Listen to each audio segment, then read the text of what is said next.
फक्त तुम्ही मिशनरीवरनं काल लोकल स्वरूपामध्ये केलं होता त्याच्यावर भाजपच्या नेत्यांकडे सांगण्यात आलं की मिशनरीमध्ये भ्रष्टाचारामध्ये उपवासाचं पेटे अडकले होते. नाही, म्हणून आम्ही गॅस काढून तुम्हाला देणार आहोत. हा विषय भ्रष्टाचाराचा नाही. हा विषय मोदींनी आतापर्यंत सगळं काय अडाणीला विकलं भाजपने. फक्त काही नदी नाले शिल्लक होते, त्यातली मिठी नदी आहे. तर मोदींनी जी योजना सांगितली आहे की गटारातून गॅस काढायला पाहिजे, त्यात एक पाईप घालायचा, तो पाईपातून गॅस येईल, मग तो आपण स्टोवला किंवा गॅसला लावायचा, मग अन्न शिजवायचं, चहा शिजवायचा.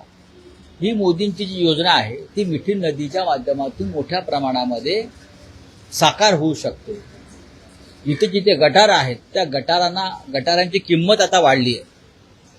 आतापर्यंत मुंबईतल्या रिअल इस्टेटची किंमत वाढत होती, पण मोदींच्या कृपेनं आता नदी, नाले, गटार, बरं का, ड्रेनेज यांची किंमत वाढली आहे असा प्रधानमंत्री जगात झाला नाही.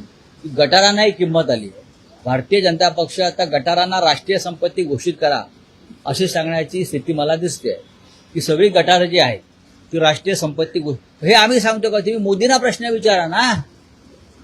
ही मोदींची योजना आहे. आम्ही मोदींच्या योजनेला पाठिंबा देत आहोत. हो, भाजपला का वाईट वाटतंय? भाजप मोदी विरोधी कधीपासून झाली? भाजपनी मोदींच्या विरुद्ध भूमिका घेऊ नये, लक्षात घ्या. आम्ही जी भूमिका मांडतोय, गटार बचाव आणि गटार राष्ट्रीय संपत्ती, खरं म्हणजे ताबडतोब देवेंद्र फडणवीस यांनी ONGC कार्यालयात जाऊन तिकडल्या चेअरमनना भेटून बैठक घेतली पाहिजे आणि मिठी नदी ताब्यात घेतली पाहिजे. गेल्या वर्षी जी काश्मीरमध्ये स्थिती होती, ऑपरेशन सिंधूरच्या वेळेस सुद्धा सर्वपक्षीय बैठक पंतप्रधान आणि गृहमंत्र्यांनी बोलवली होती. तुम्हाला असं वाटतं का की एक आठवडा दिल्लीत होता, अशी सर्वपक्षीय बैठक सध्याची जी देशातली परिस्थिती आहे ती पाहता बोलवण्याची गरज आहे? बघा, गरज तर नक्कीच आहे, पण दिल्लीमध्ये सध्या एक घोषणा धूम मचा रही है. नरेंद्र भी गायब और सिलेंडर भी गायब. ही घोषणा पार्लमेंट बाहेर सर्वत्र धूम माजवते. कहाँ है नरेंद्र जी? नरेंद्र जी केरल में है, नरेंद्र जी कहाँ है? नरेंद्र जी तमिलनाडु में है, आसाम में है.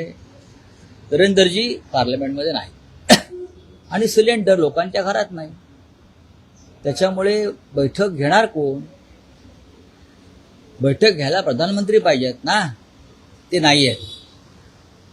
आणि जे राहुल गांधी सांगतायत ते सत्य आहे. यापुढे नरेंद्र मोदी हे पार्लमेंटला येतील की नाही शंका आहे. कारण त्यांना पार्लमेंटमध्ये यायला तोंड राहिलेलं नाही, असं जे गांधी म्हणतायत त्यात तथ्य आहे. या सगळ्या पूर्ण गॅसच्या संदर्भामध्ये मुंबईमध्ये एक महत्वाची अशी इम्पॅक्ट होते की हॉस्पिटल्सचे आहे, महापालिकेला असतील आणि राज्य सरकारचे असतील, जे हॉस्पिटल्स असेल असे कुठेही फार मोठ्या प्रमाणामध्ये आता कधीतरी कॅन्टीन सुरू होते, त्यांचे ते बंद झाले. बाहेरचे रुग्ण जे आहेत त्यांच्या पेशंटचं फार मोठ्या हे आहेच ना. याच्यावरती या राज्याच्या मुख्यमंत्र्यांनी किंवा उपमुख्यमंत्र्यांनी काय वक्तव्य केलंय का? कोविड काळामध्ये ऑक्सिजनची कमतरता होती. माननीय उद्धव ठाकरे मुख्यमंत्री असताना त्यांनी प्रत्येक हॉस्पिटलला ऑक्सिजनचा पुरवठा होईल याची काळजी घेतली. इंजेक्शन्स मिळतील याची काळजी घेतली, उपचार मिळतील याची काळजी घेतली. अशा प्रकारची काही योजना, उपक्रम देवेंद्र फडणवीस, एकनाथ शिंदे, सुनेत्रा पवार या तिघांनी घेतली आहे का? तर मला अजिबात दिसत नाही. हा, हॉस्पिटलमध्ये जर कॅन्टीन्स बंद झाल्या असतील किंवा सार्वजनिक ठिकाणी लोकांच्या खाण्यापिण्याच्या ठिकाणी गॅसच्या अभावी जर या सगळ्या योजना बंद झाल्या असतील तर लोकांनी जगायचं कसं? धाबे बंद आहेत, छोटे हॉटेल्स बंद आहेत, खाण्यापिण्याच्या गाड्या बंद आहेत, वडापावच्या गाड्या बंद झाल्या आणि देवेंद्रजी म्हणतायत आणि नरेंद्रजी म्हणतात सब कुछ ठीक आहे. काय ठीक आहे? तुमच्या वर्षा बंगल्यावर ठीक असेल, वर्षा बंगल्यावर जर एखादा गटार असेल त्यातून तुम्ही गॅस काढला असेल, पण ती यंत्रणा, ते पाईप तुम्ही जनतेलाही द्या गॅस काढण्याचे ना. दिले पाहिजे. एकनाथ शिंदे ठाण्यातून गॅस काढत असतील, पार्थ पवार आणि म्हणजे मातोश्री बारामतीमधून गॅसचा पाईप एखाद्या गटारातून काढत असतील, निदान पाईप तरी पुरवा गॅस काढायला गटारात.